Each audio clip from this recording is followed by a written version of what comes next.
전문가들은 100쪽에 이르는 방대한 보고서에서 오송 참사는 불가항력 재난이 아니라 충분히 막을 기회가 많았다고 입을 모았습니다.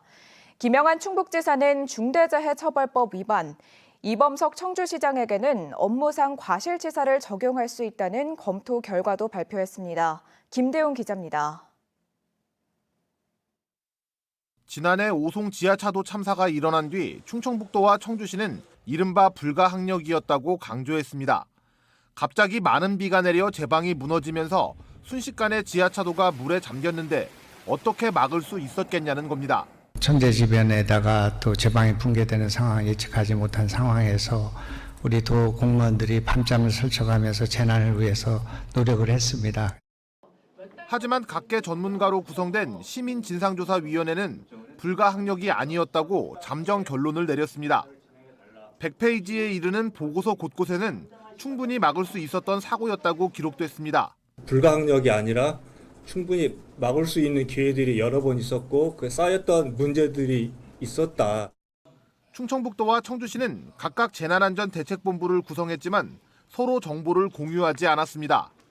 사고 당일 새벽 4시 10분 미호천교에 홍수경보가 내려졌고 2시간 뒤인 6시 34분에는 계획 홍수위에 도달했지만 청주시는 충청북도에 이 같은 사실을 전달하지도 않았습니다.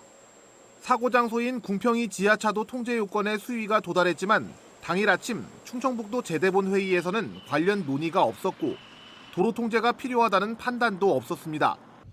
119와 112로 이어진 주민과 관계자들의 신고 역시 재해대책본부로 전달되지 않았고 제방 붕괴 이후 지하차도 침수까지 30분이 넘는 골든타임은 그대로 방치됐습니다.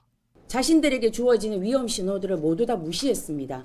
위험 정보들을 모두 다 차단하고 그리고 심지어 그 위험 정보들에 대해서 굉장히 자의적으로 판단하게 됩니다.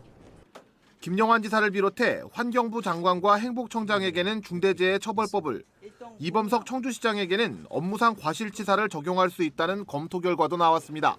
어떤 담당 주무관이나 그 위의 상급자뿐만이 아니라 결국에는 그 사람들이 제대로 일을 하게 해야 되는 통제하고 관리해야 되는 책임을 제대로 하지 못했다. 각 기관들이 정확한 자료를 공개하지 않고 조사에 협조하지 않아 민간 차원의 조사에는 한계도 뚜렷합니다.